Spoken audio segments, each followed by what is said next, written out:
세겜의 12가지 계명에 대해서 말씀을 나옵니다. 오늘 읽은 본문은 12가지 저주의 선포인데 그것은 에발산에서 선포됐습니다. 에발산은 세겜 북쪽에 있는 산이고 세겜 남쪽에 있는 산은 그리심산입니다. 그래서 그리심산과 에발산에서 축복과 저주를 선포하는데 따라서 이 지역은 세겜 도시죠. 그래서 세겜의 12계명이라고 그렇게 같이 이름을 붙입니다. 우리는 이 세상에서 복받고 하나님의 은혜 가운데 행복하게 살기를 원하는데 하나님께서는 원래 이 세상을 복을 주어서 만드셨습니다. 온 땅에 사는 것이 축복임을 믿으시기 바랍니다. 왜냐하면 하나님께서 천지와 만물을 지으시고 그 모든 것을 보심에 어떻게 했어요? 보시기에 심히 좋았다. 하나님이 이 지으신 모든 세상이 하나님 보시기에도 심히 좋은 세상입니다. 그 안에서 우리가 사는 거니까 우리는 이 땅에 사는 것이 행복한 것입니다. 그러나 하나님께서 주신 이 심히 좋은 세상에 얼룩이 생기고 늪이 생기고 죄악의 구덩이가 생겼는데 그것은 아담과 하와가 범죄함으로 말미암아 이 세상에 헝클어진 그런 부분들이 곳곳마다 생기게 됐어요. 그러므로 우리는 이 헝클어지고 죄악의 구덩이를 피해가면 어디나 행복한 거죠. 우리가 지리산을 등산한다고 할 때 답답한 도시와 무더위를 피해서 지리산이 지금 시원한지는 모르겠습니다. 지리산이 1915m예요. 그러니까 아무래도 무등산이 1187m니까 무등산 올라도 지금은 좀 시원하지 않겠죠. 그래도 1000m, 1700~800m로 올라가면 좀 시원하지 않을까 생각이 듭니다. 그러면 지리산의 그 높은 곳에 올라가면 모든 것이 시원한 거예요. 모든 것이 아름다운 자연 환경이 지금 온 그 지리산 천지에 꽃 필 것은 꽃이 피고 푸른 숲이 우거지고 자연 환경이 얼마나 풍요롭고 아름답겠습니까? 모든 것이 축복입니다. 그런데 다만 지리산을 거기에서 다닐 때 벼랑길을 조심해야 되고 어느 길에는 그같이 위험한 그런 장소가 있고 또는 그런 짐승이나 험악한 그런 것들이 사는 그런 지역은 피해가야죠. 그래서 그런 잘못된 지역을 피해서 지리산을 등산하면 모든 것이 축복이고 모든 것이 행복입니다. 오늘 우리가 축복을 받고 움켜쥐려고 여기저기 뛰어다닐 것이 아니라 따라 사세요. 저주를 피하면 복 받습니다. 그러니까 축복이 많습니까? 저주가 많습니까? 축복이 많다. 모든 것이 축복인데 다만 저주의 것 같은 잘못된 것을 피하면 되는데 오늘 살펴본 저주는 겨우 몇 가지예요? 겨우 12가지밖에 안 돼. 세겜 12계명이라고 했지 않습니까?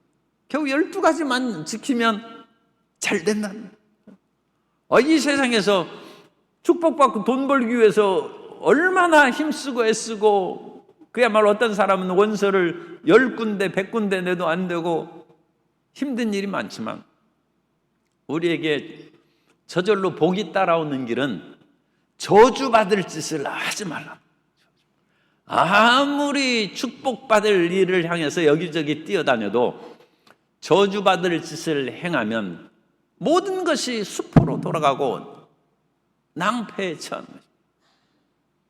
그러므로 우리는 하나님께서는 나에게 복을 주시기를 원하신다. 나의 주변의 모든 것은 하나님의 축복으로 에워싸여 있다.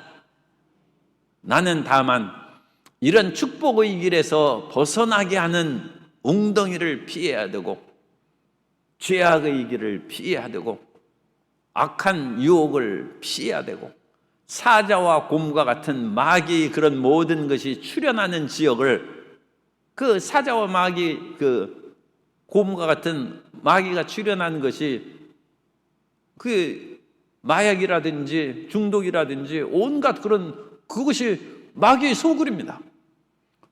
거기 들어가면서 하나님 나를 보호해 주소서, 말이 안 되는 거죠. 거기를 피해야죠. 그래서 12가지 저주일만 피하면 우리에게 하는 일마다 잘 되고 형통한 주의 백성이 될 줄로 믿습니다.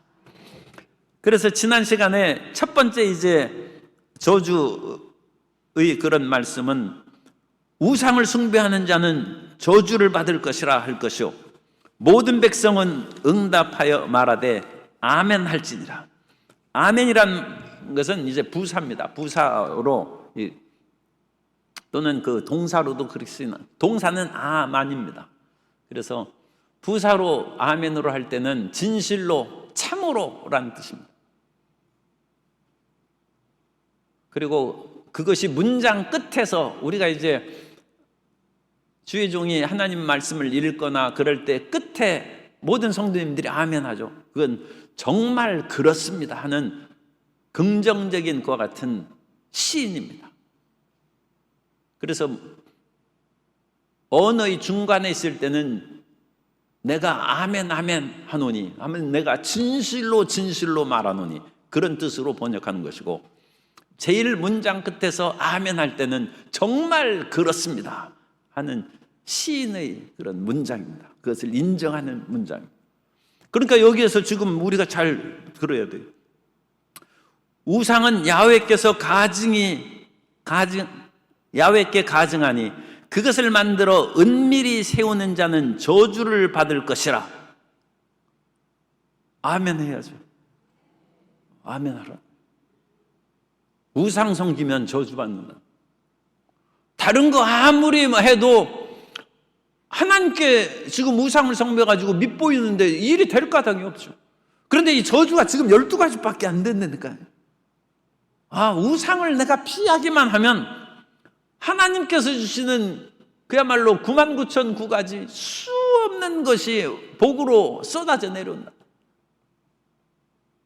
그런데 이 한 가지 첫 번째, 우상 숭배하면 저주의 구렁텅이에 떨어지고 만다. 그래서 그것을 아멘 하라는. 우리가 축복을, 성도 여러분들은 하나님 말씀을 지키면 복을 받습니다. 아멘. 하나님 말씀을 어기면 저주를 받습니다. 아멘 하라는. 그런데 이 저주를 받는다는 것은 아멘을 잘 안 해. 그런데 지금 오늘 우리가 보는 신명기 27장에서 그리심산의 축복 선언이 있고 에발산의 저주 선언이 있는데, 그리심산의 축복 선언이 27장에 지금까지 27장 이제 다 했어요. 선포가 됐습니까? 선포 안 됐죠. 그죠? 축복은 선포할 필요가 없어요. 지금 여기에서. 왜? 하나님께서는 축복을 이미 다 주셨다는 거예요. 그러므로 저주를 피하면 복이 된다는 거예요. 그래서 그리심산의 축복 선포가 없습니다. 여기에. 지금 신명기 27장의 본문을 잘 이해해야 돼요. 하나님께서 왜 축복은 하나님께서 12가지만 지키면 복을 주고 뭐 그런 것이 아니라 모든 것이 축복인데, 너희가 이 세상을 살아가면서 반드시 하지 말아야 될 것을 피해가면 모든 일이 잘 된다는 거예요. 그 첫 번째 반드시 피해갈 것은 우상 숭배하지 말라는 것입니다. 그러면 그것을 아멘하여 마음에 새기라는 거예요. 마음에 새기고 잊어버리지 말라는 것입니다. 아무리 유혹이 다가온다 할지라도 우상을 섬김으로 복을 받는 일은 나는 하지 않겠다.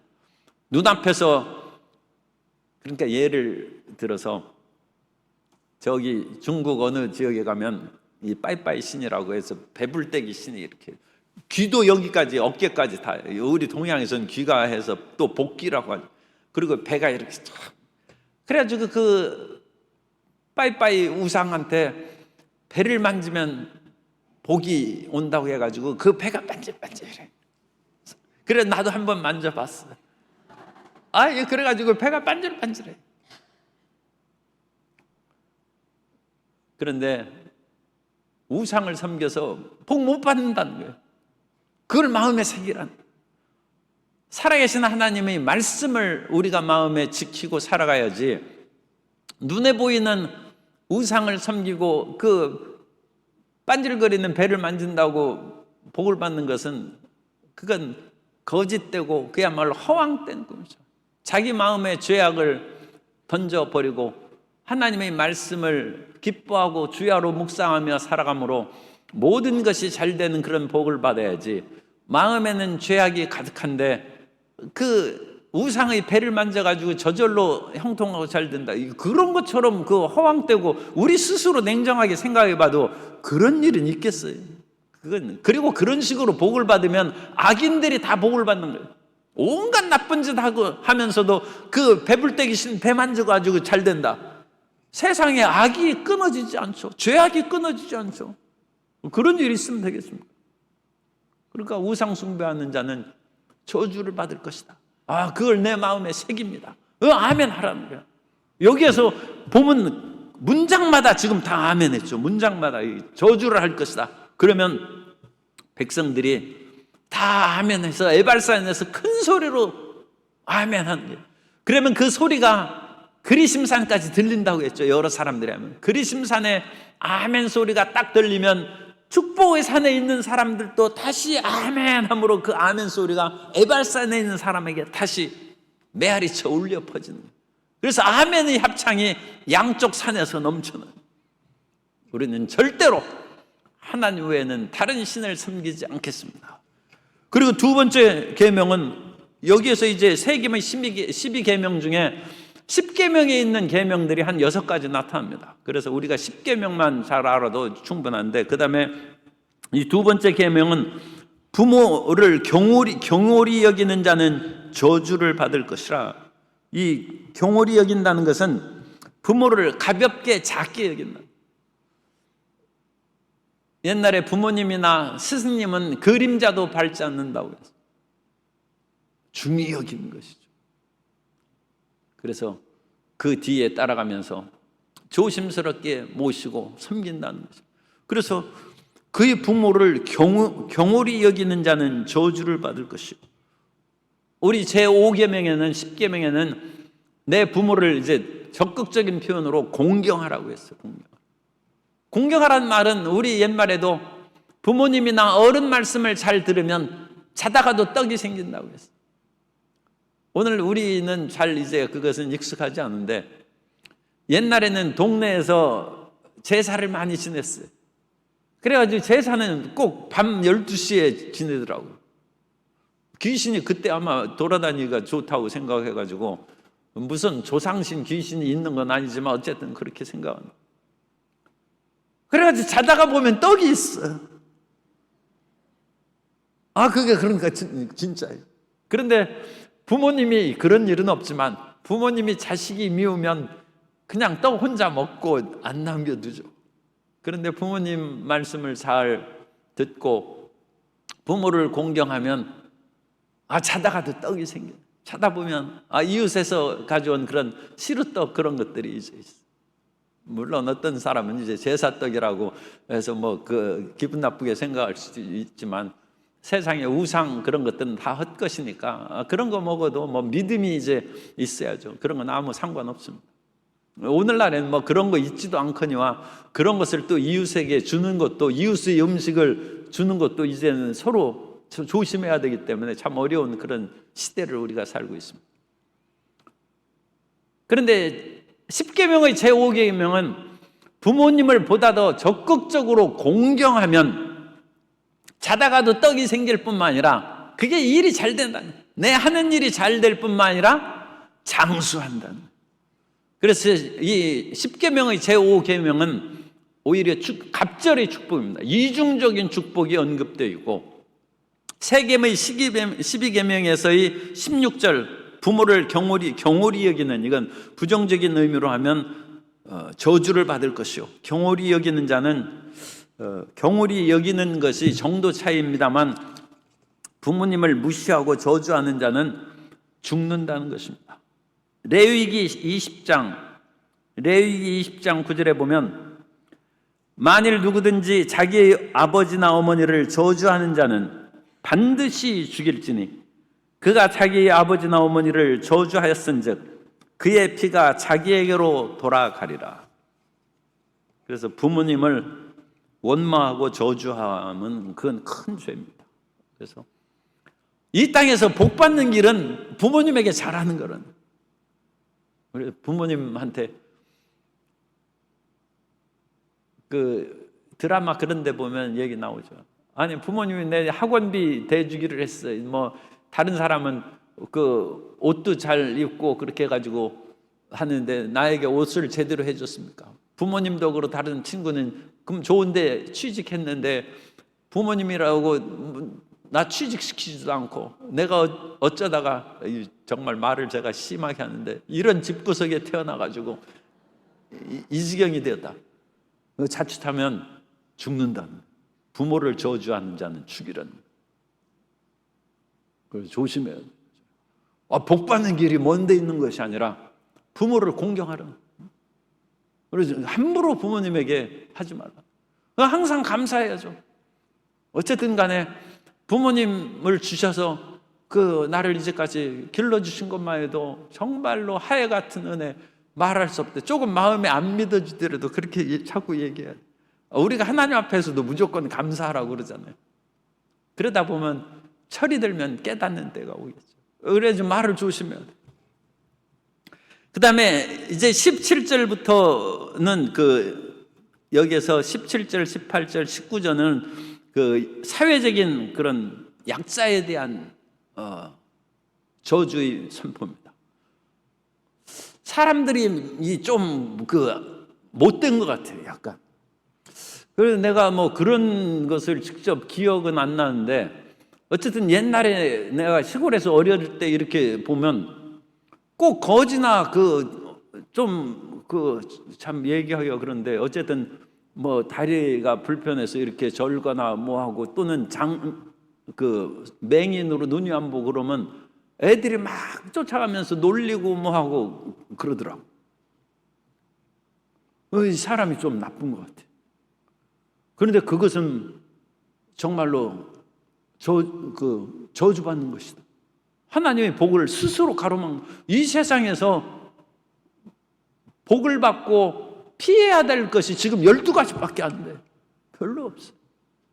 그런데 여기에서 이제 세 번째로 그 이웃의 경계표를 옮기는 자는 저주를 받을 것이다.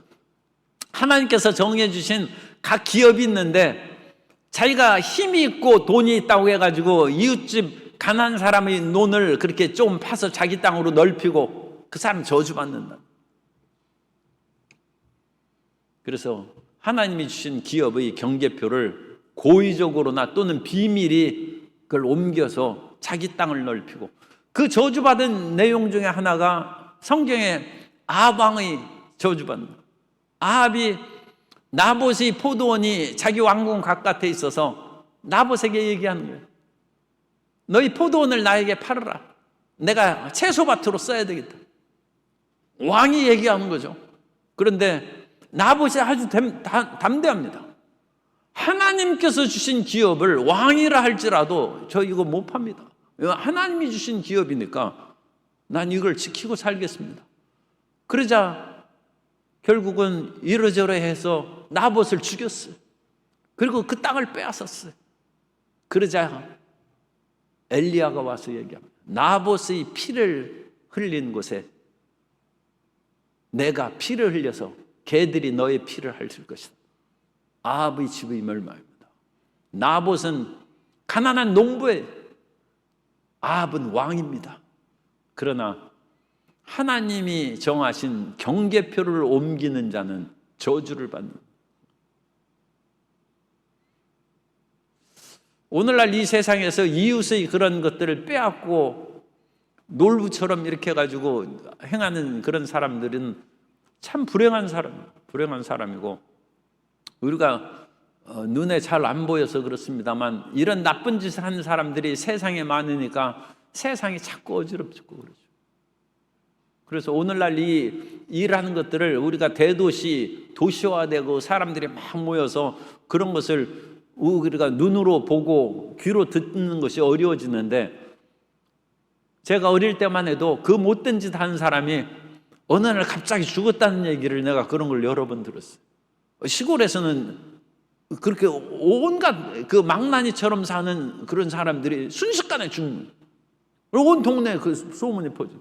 그래가지고 젊고 힘 있다고 해가지고 술 주정뱅이하고 온갖 그런 부모를 구타하고 나쁜, 어느 날 갑자기 비명행상.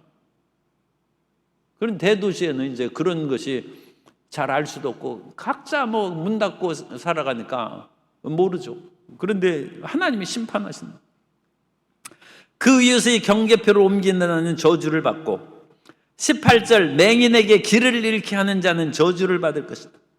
그래서 맹인에게 길을 안내해주고 이런 것들이 참 쉽지 않죠. 쉽지 않지만 복 받는 길이 지금 천지예요. 천지.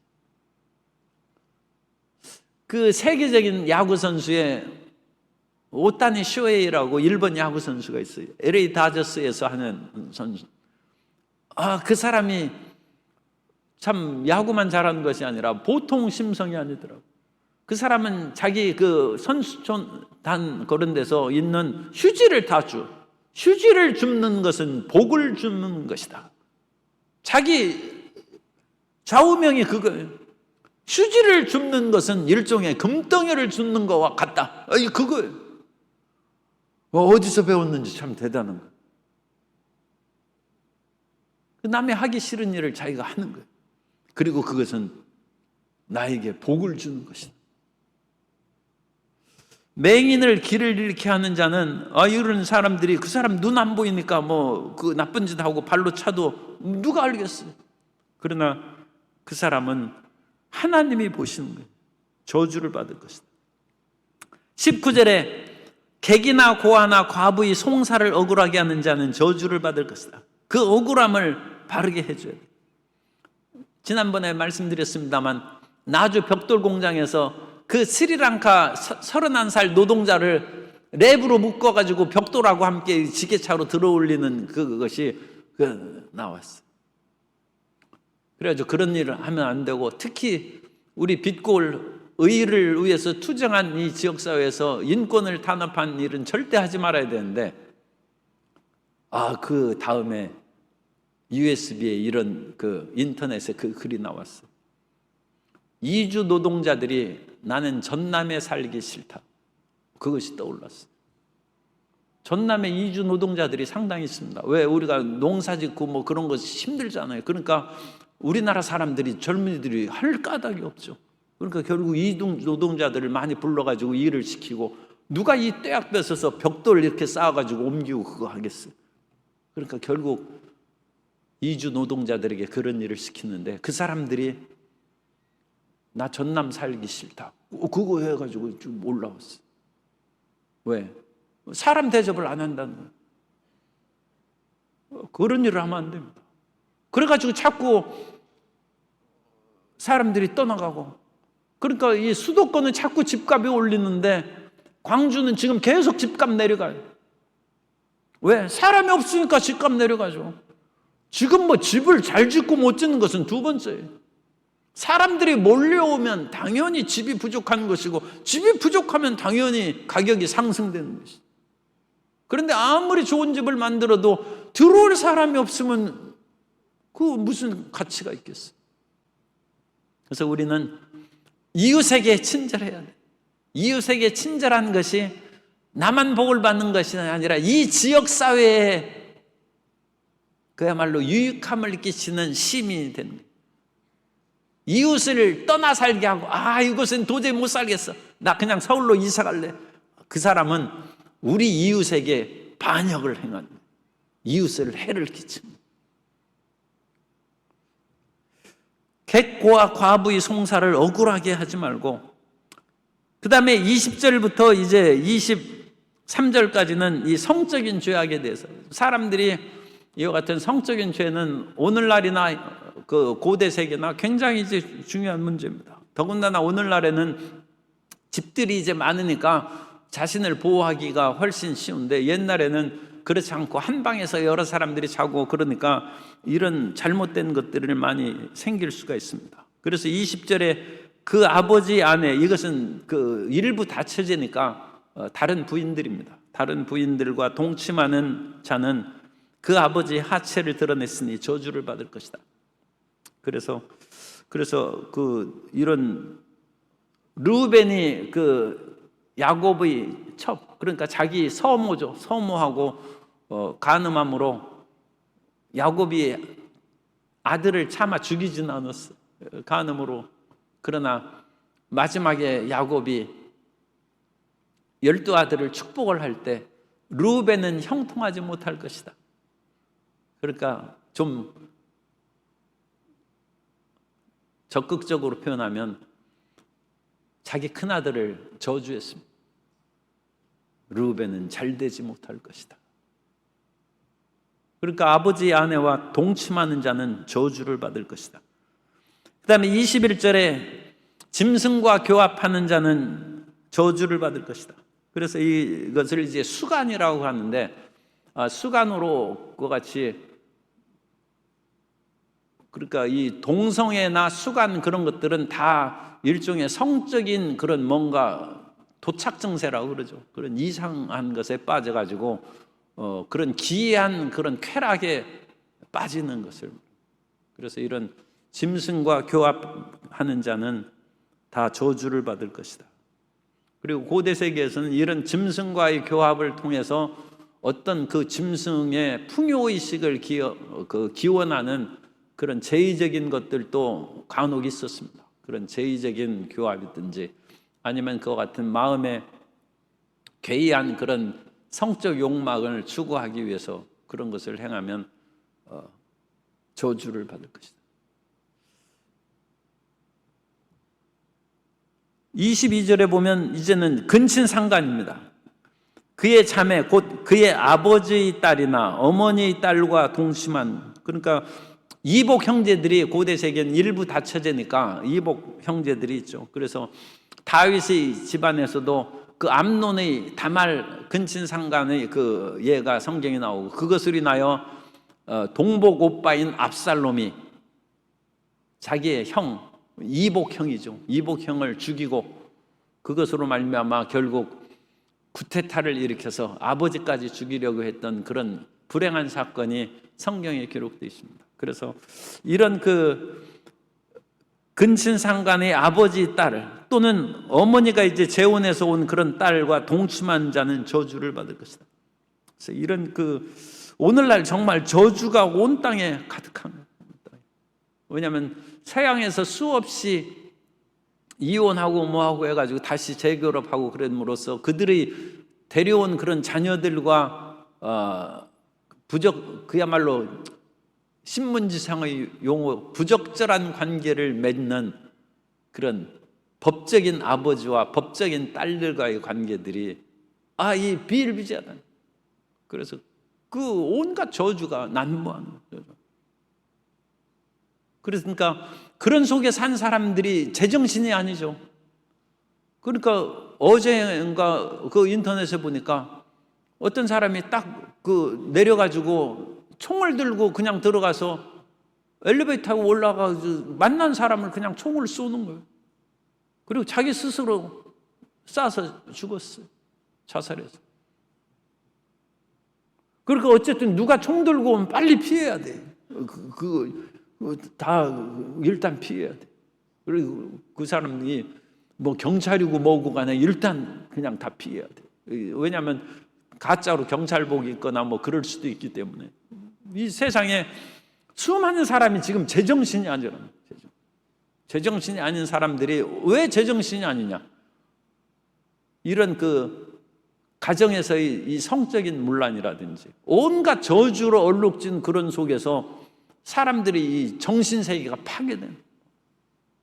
파괴돼서, 그래서 이 정신 문제를 고치기 위해서 국가에서 이런 정신병원이라든지 정신상담의 그런 시설들을 많이 할 필요가 있습니다. 그리고 조금 정신이 약간 이상하면 그 사람을 이상한 사람 계속 취급하면 정말로 완전 이상하게 됩니다. 그런 사람들이 자연스럽게 마치 발가락에 모기 물린 정도로는 안 되고, 어쨌든 발가락이 다쳤으면 당연히 그냥 치료를 받는 것처럼 어떤 마음에 작은 상처가 있어도 그것을 크게 덧나지 않도록 치료해주는 이 정신상담, 그래서 소위 말하는 정신 의학계의 그런 것들이 자연스럽게 치료될 수 있도록 사회적인 인식도 해야 되고, 그런 치료시설을 많이 늘려야 되고, 그런 치료시설에 병원 수가를 올려줘야 됩니다. 여러 가지 중요한 병, 그것은 개인적인 그런 질병이죠. 아무리 치명적인 병이라 할지라도 그 사람이 무슨 전염병만 아니면 그건 개인적인 질병이죠. 그런데 이런 정신병은 총 들고 그냥 다 쏘면 이건 사회적인 큰 질병이에요. 이번에도 그 세상에 없던 일이 생기죠. 아버지가 그 아들을 죽였지 않습니까? 그 완전 그 정신 나간 거죠. 그런데 그 사제 폭탄을 만들어 가지고 자기 집에 그야말로 시한 폭탄이죠. 몇 날 몇 시가 되면 그것이 자기가 만든 사제 폭탄이 폭발하도록 그거 같이 딱 했어요. 그런 이상한 사람이 사는 아파트나 집, 그런 동네는 빨리 이상해야 돼요. 언제 그걸 폭발해가지고, 아니 자기만 죽어도 그것은 참 불행한 일인데 폭발해가지고 그 온 동네를 쑥대밭 만들어 못하겠어요. 그러니까 이런 것들을 다 치료해야죠. 이거 국가에서 할 수 없어요. 이 사회적인 그런 질병이 걸린 사람은 국가에서 치료하는, 국가에서 그들을 보호하고, 그러니까 인권을 탄압하지 않는 그런 한에서 다 붙잡아다가 치료해야 돼요. 그렇지 않으면 그 사람도 죽고 모든 사람을 손상시킬 큰 위험에 빠집니다. 그런 정신적인 것. 그래서 이전에 그런 그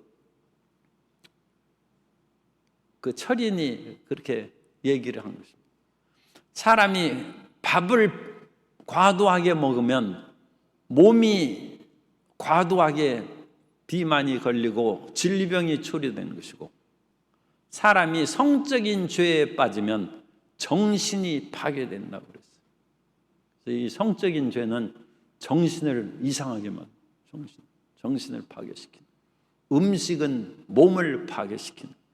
그래서 우리는 음식을 잘 골라 먹어야 되고, 우리의 성적인 생활을, 절제를 제대로 해야 됩니다. 그렇지 않으면 정신이 파괴됩니다. 그래서 이 성경이 지금 굉장히 길죠. 이 12가지 계명 중에서 20절 그 아버지의 아내와 동침하지 말고, 21절 그런 수간과 같은 짐승 교합, 그 다음에 22절에 근신상간, 그 다음에 23절은 장모와 동침하는, 이 12가지 중에 4가지, 3분의 1이 성적 부도덕에 대해서 저주가 있을 것이다. 그래서 3번. 굉장히 어려운 것입니다. 이런 것을 잘못하면 정신이 이상해집니다. 24절은 이제 그 마지막 그 10번째입니다. 10번째인데, 10번째는 그 이웃을 암살하는 자는 저주를 받을 것이다. 그래서 이건 살인죄니까 뭐 당연히 저주받는 것이죠. 그 다음에 25절, 무죄한 자를 죽이려고 뇌물을 받는 자는 저주를 받을 것이다. 뇌물이라는 표현이 그렇습니다만 돈 받고 무죄한 자를 죽이는 거예요. 참 끔찍스러운 단어입니다만 살인 청부업자입니다. 그런데 이 TV를 보니까 이 살인 청부업자가 인기가 아주 치솟아요. 존 윅이라는 것 같은 드라마가 생겨가지고 내가 얼마 전에 그것을 봤더니 정말 탁월한 킬러예요. 그래가지고 얼마나 그런 것으로 인하여 철저하게 그렇게 자기 일을 수행하는지, 정말 이걸 뭐 참 표현하기 그렇습니다. 그 재주에 경탄할 지경이에요. 그런데 그걸 정말로 사실적으로 얘기하면 그 사람 살인 청부업자입니다. 영화에서 살인 청부업자를 그렇게 미화시키고 그러면 되겠어요? 그 사람이 마지막에는 자기 아내가 남기고 간 개를 죽였다나, 아니, 개 죽은 것은 아픈 일이지만 그렇다고 해서 사람을 그렇게 죽이면 되겠어요? 개하고 사람하고 같아요. 그런데 그런 사람을 탁월한 그런 어떤 인물로 미화해서 만들었어요. 이거 청소년들 절대 관람 불가합니다. 그래서 무지한 자를 죽이려고 돈을 받는 자는 저주를 받는, 그리고 그런 영화는 원래 만들지 말아야 돼요. 그리고 그런 것들을 만들므로 사람들이 난 위대한 그런 킬러가 돼야 되겠다 하는 그런 헛된 생각을 어린애들에게 심어주면 그거 얼마나 무서운 일이에요. 성경에 이런 자는 저주를 받을 것이고, 그리고 어쨌든 이웃을 24절에 이웃을 암살한 몰래 죽이려는 그런 사람은, 그래서 살인하지 말라는 거예요. 그래서 24절과 25절은 살인하지 말라는 거예요. 살인하지 말고, 경계표를 옮기는 것은 도둑질하지 말고, 그 다음에 간음하지 말라는 것을 4번 얘기하고, 그 다음에 경계표를 옮기는 것도 이제 도둑질하지 말라는 것도 되고, 탐욕을 품지 말라는 것이 되고, 그 다음에 부모를 공경하라는 것이고, 또 우상을 숭배하지 말라는 제2계명에 해당하는 것이고, 그래서 10계명의 많은 부분들이 여기에서 언급되어 있습니다.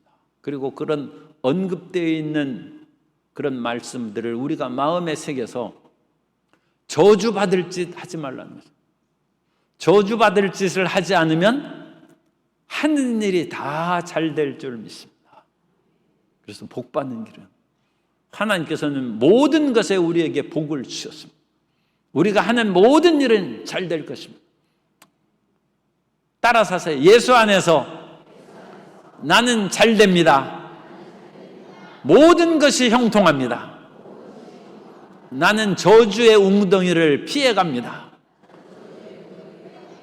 저주받을 일을 하지 않습니다. 그러므로 나는 잘 될 것입니다. 그래서 절대 저주받을 일 하지 말라는. 그래서 혹시 누가 저 객이나 고아나 과부 억울하게 해가지고 돈 준다 하더라도 그것은 저주받을 짓이니까, 당신 주는 1,000만 원 그거 가지고 내가 저주받고 망하기 바라느냐, 빨리 가지고 하라고. 누나 깜짝, 송사를 억울하게 하지 마.